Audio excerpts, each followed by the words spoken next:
सिद्ध महापुरुष पूज्य प्रातः स्मरण श्री बलराम दास जी महाराज झाड़ू मंडल के, यमुना के पावन तट पर ही है, रास मंडल के पास ही।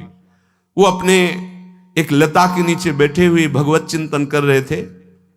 अचानक यमुना जिस नजदीक है तो कोई माई स्नान किए हुए निकली तो नेत्रों ने देखा और विकार उत्पन्न हो गया।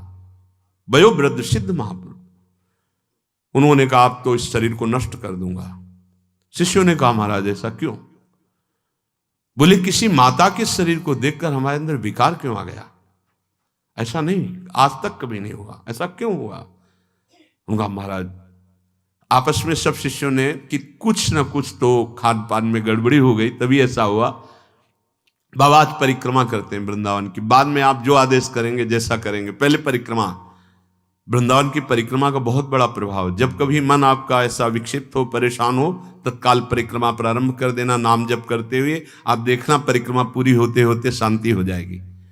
बाबा ने खूब नाम कीर्तन करते हुए शिष्यों के साथ परिक्रमा दी, मन का विकार शांत हो गया।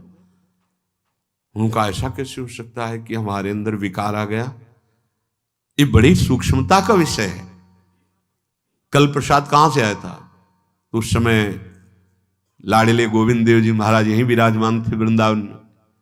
बोले तो ठाकुर गोविंद देव जी का प्रसाद आया था। लकुट उठाई, गए वो तो भगवत स्वरूप तस्मित तज्जने भेदा भावात। भगवान और भगवान के ऐसे जनों में भेद नहीं होता, वो भगवत स्वरूप होते हैं। गए और कहा बताओ आपका प्रसाद न पावे तो अपराध लगे कि प्रसाद नहीं पाया, और प्रसाद पावे तो हमारे अंदर काम जागृत हो जाए, हम तो मरे ना दोनों तरफ से। तो ठाकुर जी बात कर रहे थे, दूसरों को नहीं सुनाई दे रहा था। कह रहे थे कि देखो नाराज मत हो, कलकत्ता की वैश्या थी, उसने भोग लगाया, अब उसने भोग लगाया तो हमने चख पाया, तो आपको प्रसाद का किनका लेना चाहिए? किसने कहा था कि पूरा प्रसाद पाइए? जरा किनका ले लेते हो, मधुकरी पाते। हाँ ये बात आपकी मान, तो हमारा तो पूरा विश्व है, कोई भी भोग लगाएगा हम तो पाएंगे। और हमारे प्रसाद की निष्ठा आप सबके हृदय में, तो किनका लीजिए, पूरा मत पाइए। सोचिए, भगवद अर्पित प्रसाद और वृत्ति भगवान ने आदेश किया किनका पाओ, माधुकरी मांग के खाओ।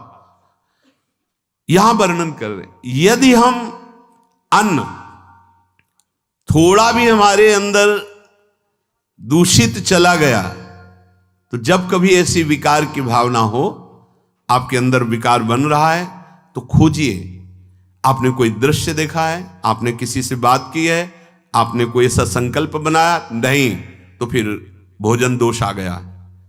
अब आज उपवास कर दो, जब तक वो वृत्ति न नष्ट हो तब तक कुछ मत पाना, जल से काम चलाना, तो एक दिन एक पहर अपने आप शांत हो जाएगा।